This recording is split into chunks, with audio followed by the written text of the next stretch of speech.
இப்போ சமைப்பதை பார்ப்போம், என்ன சமைக்க போகிறோம்ண்டு. அப்படியும் போடலாம். நான் அரைவாசி சீவிட்டு அரைவாசி சீவாமல் பூசணிக்காய் தோலோடையே போடணும். நல்லா பைத்தங்காய் பொரிபட்டு வரட்டுக்கும் பைத்தங்காயும் இருக்கும். அடுப்பை குறைச்சித்தான் நான் இது வறுக்கிறேன். பூசணிக்காய் கறி ரெடி. இனி அடுப்பை நிப்பாட்டி விடுவோம். எங்களுடைய வரை ரெடி. பூசணிக்காய்க்கும் தாளித்து போட்டாச்சு. போட்டுட்டு வடிவம் மிக்ஸ் பண்ணுவோம். இனி அடுப்பை நிப்பாட்டி விடுவோம். வணக்கம் நண்பர்களே, நாங்கள் பைத்தங்காயில் ஒரு குழம்பும் ஒரு வரையும் வறுக்க போகிறோம். அதையும் பாருங்கள். அதோடு நான் இனி ஒரு பூசணிக்காய் கறி செய்ய போகிறேன். இவ்வளோ நாளும் துபாய் பூசணிக்காய் வாங்கினாங்க. இது பெரிய பூசணிக்காய். இந்த பூசணிக்காயில் ஒரு பால் கறி வைக்க போகிறோம். அதையும் இப்போ வாங்கோ பார்ப்போம். பாருங்கள், இந்த பூசணிக்காய் தான் நாங்கள் இப்போ இனி கறி காய்ச்சிக்கிறோம். அதையும் சின்ன சின்ன வெட்டி எடுக்க போகிறோம்.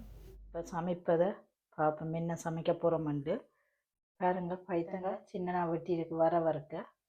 இதில் பைத்தங்காய் குழம்பு அதுக்கு வெட்டி வச்சுக்கு, பூசணிக்காய் பால் கறிக்கு, தக்காளி பழம், வெங்காயம், உள்ளி இடித்து வச்சுக்கு. இவ்வளவு தான் எங்களுடைய இந்தியன் சாப்பாட்டுக்கான சாமான். ரைஸ் குக்கருக்கு சோறு போட்டுட்டோம். சின்ன ரைஸ் குக்கருக்கு அவங்க 3 பேருக்கும் பாருங்க அப்படி அவிஞ்சு வந்துட்டு. சட்டிக்குள்ளே எண்ணெயை விட்டு பைத்தங்காயை பொரிப்போம். எண்ணெயை விடுறேன். ஏற்கனவே பூசணிக்கெல்லாம் கழுவிட்டேன். இதை அதுக்குள்ளே போடுவோம். நான் தோல் சிலது சீவியும் சிலது சீவாவையும் எடுத்துருக்கிறேன். எப்படியும் போடலாம். நான் அரைவாசி சீவிட்டு அரைவாசி சீவாமல் பூசணிக்காய் தோலோடையே போடணும். தண்ணி விடுவோம். 2 வெங்காயம் மிக்ஸ் பண்ணி தான் வச்சுருக்கேன். அதில் கொஞ்சம் வெங்காயத்தை போடுவோம். சேர்ந்து தாளித்து போடணும். வெங்காயம் பச்சை மிளகா போடலாம்.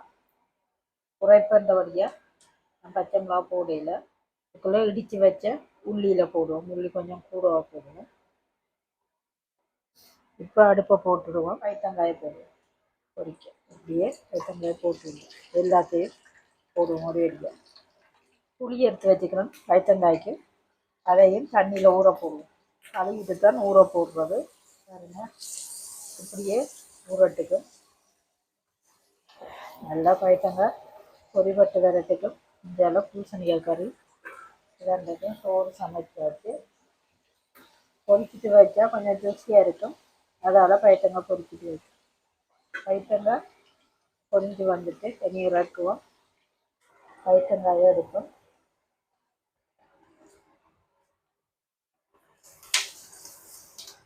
அதே சட்டியிலேயே இப்போ நாங்கள் விடுவோம். கொஞ்சம் கடுகு, பெருஞ்சீரகம், கொஞ்சம் வெங்காயத்தை போட்டு வடிவாக மிக்ஸ் பண்ணுவோம். வெட்டி வச்ச பைத்தங்காயை போடுவோம். எல்லாம் கழுவித்தான் வெட்டி வச்சுக்கிறேன். போட்டு வடிவாக மிக்ஸ் பண்ணுவோம். அடுப்பை குறைச்சித்தான் நான் இது வறுக்கிறேன். சில பேர் அவிச்சிட்டு வறுக்கணும். நான் அவிக்காமல் தான் நான் வறுக்கிறேன்னா. இதில் பாருங்க, பூசணிக்காய் கறியா துபாய் பூசணிக்காய் நான் ஏற்கனவே காய்ச்சிருக்கணும். அது அடிக்கடி வாங்கினா இந்த பூசணிக்காய் ஏற்கனவே கொண்டு வந்தேன். குழந்தையிலேருந்து பல நாளாக இருந்தது. எடுத்து வெட்டி வச்சுக்கிறேன். அதில் ஒரு பங்கை நான் இப்போ காய்ச்சேன். அவிஞ்சிட்டு ஒரு சொட்டு மஞ்சள், நச்சிரத்தூள், மிளகுத்தூள், கருவேப்பிலை தூளும் கொஞ்சம் போடணும். பாருங்க, இப்போ போட்டாச்சு. வடிவாக எல்லாத்தையும் மிக்ஸ் பண்ணுவோம். கொஞ்சம் உப்பு தூள் போட போகிறோம். உப்பையும் போட்டு வடிவாக மிக்ஸ் பண்ணி விடுவோம். மசிச்சு மிக்ஸ் பண்ணுவோம். சிலது மாசிப்படட்டும், சிலது மாசிப்படாமல் இருக்கட்டும். அரைவாசி மாசிச்சு அரைவாசி மாசிப்படாமல் இதாண்டுவோம். பைத்தங்காய் வர பாருங்க. இந்த பைத்தங்காய்க்கு நான் உப்பு போட போகிறேன். உப்பு, சொட்டு மிளகுத்தூள், கொஞ்சம் மஞ்சத்தூள், கொஞ்சம் நச்சிரத்தூள் வடிவாக மிக்ஸ் பண்ணி விடுவோம். நல்லா வற்றி வந்துட்டு மசிச்சு நாங்கள் தேங்காய் பால் தான் விட போகிறோம். ஒரு கரண்டி 2 கரண்டி தேங்காய் பாலையும் போட்டு வடிவாக மிக்ஸ் பண்ணுவோம். பூசணிக்காய் கறி ரெடி. இனி அடுப்பை நிப்பாட்டி விடுவோம். அதுக்கு தாளித்து போட சரி. கொஞ்சம் தேங்காய் பூ போடுறோம். தேங்காய் பூ போட்டு வடிவாக மிக்ஸ் பண்ணுவோம். இது உடன் தேங்காய் பூ. எங்களுடைய வரை ரெடி. அடுப்பில் சட்டி வச்சிருக்கு, நீ விடுவோம். கொஞ்சம் கடுகு, பெருஞ்சீரகம் கொஞ்சம் வெங்காயத்தை போடுவோம், வதக்குவோம். பூசணிக்காய்க்கு வெங்காயம் உள்ள போடுவோம், வடிவாக மிக்ஸ் பண்ணிடுவோம். பூசணிக்காய்க்கும் தாளித்து போட்டாச்சு. கொஞ்சம் எண்ணெய் விடுறேன், கொஞ்சம் கடுகு, பெருஞ்சீரகம், கொஞ்சம் வெந்தயம் வடிவாக மிக்ஸ் பண்ணுவோம். எடுத்த வெங்காயத்தை போடுவோம், வெட்டி எடுத்து வெங்காயம்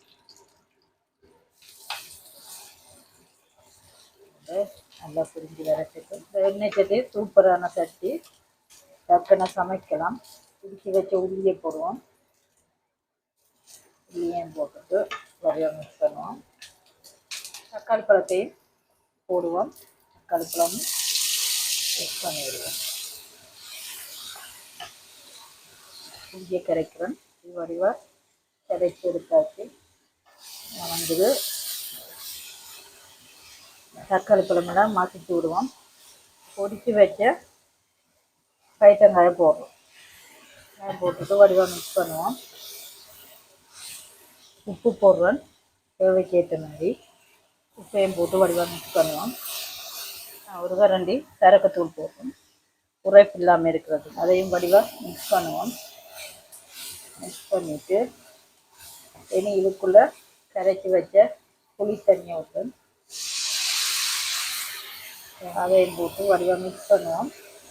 தண்ணி காணாதே இன்னும் கொஞ்சம் தண்ணி விட போகிறேன். தண்ணி விடுவோம் பைத்தங்காய் அவிக்கிறதுக்கு. கொஞ்சம் தக்காளி பழ சோஸ் போடுவோம். தக்காளி பழ சோஸ் கொதித்து வத்தட்டுக்கும் தக்காளி பழ சோஸையும் மிக்ஸ் பண்ணிவிடுவோம். பைத்தங்காய் கொதித்து வந்துட்டு இதுக்குள்ளே நாங்கள் பாலை விடுவோம். அதுவும் பாருங்கள், தேங்காய் பால் தான் விடப்போம். ஒரு கரண்டி 2 கரண்டி காணும். பாலை விட்டுட்டு வடிவாக மிக்ஸ் பண்ணுவோம். உப்பு பார்ப்போம், காரமாட்டு எல்லாம் காணும், சூப்பராக இருக்குது. கருவேப்பிலை பவுடர் போடுறோம். ஏற்கனவே இப்போ சரக்கு தூள் அதுகள் எல்லாம் போட்ட வருது. வாசனை திரவியம் ஏற்கனவே போட்ட கருவேப்பிலை தூளை போட்டு வடிவாக மிக்ஸ் பண்ணுவோம். இனி அடுப்பை நிப்பாட்டி விடுவோம்.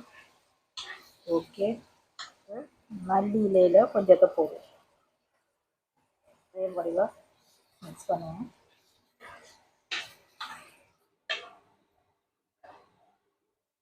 சமைச்சு எடுத்துட்டோம், இனி நாங்கள் சாப்பிட போகிறோம். பாருங்கள், சோறு சமைச்சு வச்சுக்கு, பைத்தங்காயில் ஒரு வரை, பூசணிக்காய் ஒரு பிரட்டல், பைத்தங்காயில் ஒரு பிரட்டல் கறி, அப்பளம், வாழைக்காய் பொரியல். இனி நாங்கள் சாப்பிட போகிறோம். உங்களுக்கு இந்த வீடியோ பிடித்திருந்தால் லைக் பண்ணுங்கள், ஷேர் பண்ணுங்கள், சப்ஸ்கிரைப் பண்ணி பெல் பட்டனை அமர்த்துங்கள். மீண்டும் அடுத்த ஒரு காணொளியில் சந்திப்போம். நன்றி, வணக்கம்.